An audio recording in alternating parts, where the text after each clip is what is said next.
বিসমিল্লাহির রহমানির রহিম। সুপ্রিয় শিক্ষার্থীবৃন্দ, তোমাদেরকে welcome to digital education Bangladesh.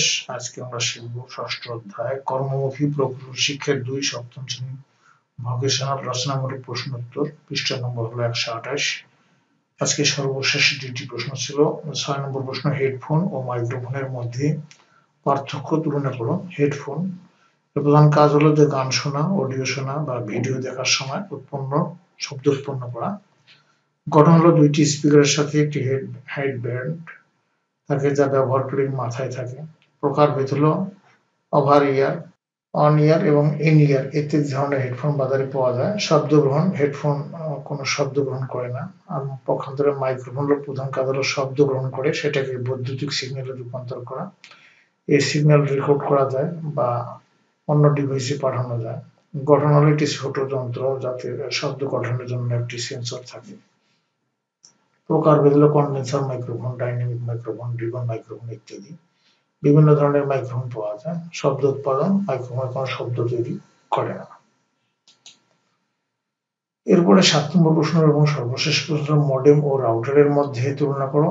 উত্তর হলো মডেম এবং রাউটার উভয়ই ইন্টারনেট সংযোগের জন্য প্রয়োজনীয় ডিভাইস, তবে এদের কাজ এবং বৈশিষ্ট্য ভিন্ন।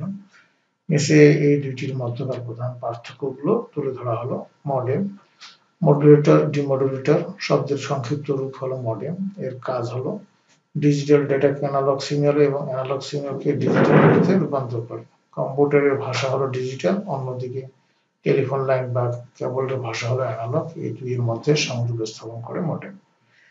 এটি একটি সাধারণত সার্ভিস প্রোভাইডার অর্থাৎ আইএসপি, ইন্টারনেট সার্ভিস প্রোভাইডার কাছ থেকে ইন্টারনেট সংযোগ গ্রহণ করে এবং সেই সংযোগ কম্পিউটারে বা রাডারে পাঠায়।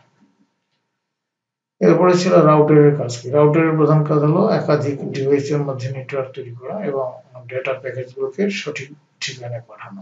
এটি একটি নেটওয়ার্ক ট্রাফিক কন্ট্রোলার হিসেবে কাজ করে। রাউটার বিভিন্ন নেটওয়ার্কের মধ্যে ডেটা আদান প্রদানে সাহায্য করে। আধুনিক রাউটারগুলো ওয়াইফাই এর সুবিধা থাকে যার মাধ্যমে একাধিক ডিভাইসে তারবিহীন ইন্টারনেট সংযোগ দেওয়া যায়।